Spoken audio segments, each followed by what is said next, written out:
Hi friends, welcome to social team பத்து channel.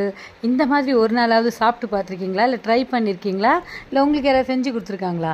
குழம்பு வச்சிட்டேன் ஃப்ரெண்ட்ஸ். குழம்பு வந்து பார்த்திங்கன்னா சின்ன வெங்காயம், பூண்டு வந்து இவ்வளோ அவ்வளோலாம் இல்லை, கைக்கு எவ்வளோ வந்ததோ அவ்வளோ போட்டு பூண்டு குழம்பு வச்சாச்சு. சும்மா நல்ல ஸ்மெல்லு. அதனால தான் ஜல்லிக்கரண்டியில் எடுத்து காமிக்கிறேன் பாருங்கள். சின்ன வெங்காயம், பூண்டு, வடகம் வர தாளிச்சிருக்கேன்னா இப்போலாம் வடகம் அடிக்கடி தாளிச்சிடுறேன். சுட சுட சாதம் ஃப்ரெண்ட்ஸ். இந்த கடாயில் இருக்கக்கூடிய குழம்பு அந்த கிண்ணத்தில் ஊற்றிட்டு கடாயை அப்படியே தூக்கி போட மனசு வரல. ஸோ ஒரு கரண்டி சாதத்தை எடுத்து கடாயில் போட்டுக்கிட்டேன்.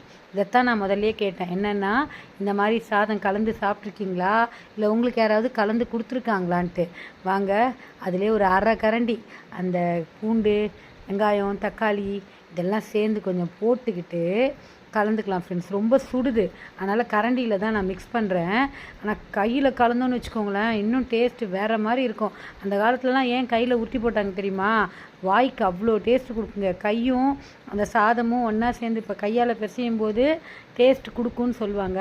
ஆனால் கொதிக்குது அந்த கடாயே, அதனால் நான் கரண்டியில் தான் பாருங்கள், அந்த ஓரத்தெல்லாம் வடித்து விட்டு இந்த இருக்கிற ஒரு கரண்டி சாதம் தானே போட்டேன், அதை போட்டு நல்லா சொட்டி எடுக்கிறேன் பாருங்கள். இது வந்து ஷாமுக்கு ரொம்ப பிடிச்ச கடாய் சாதம். இதுக்கப்புறம் கையை விட்டு தான் நான் கலர போகிறேன். ஏன்னா அந்த டேஸ்ட் வந்து கையால் கலந்தால் மட்டும்தான் வரும். ஆனால் ரொம்ப சுடுது ஃப்ரெண்ட்ஸ். பாருங்கள், கரண்டியில் எடுத்து காமிக்கிறேன். பார்த்திங்களா, என்னால் கை வைக்கவே முடியல.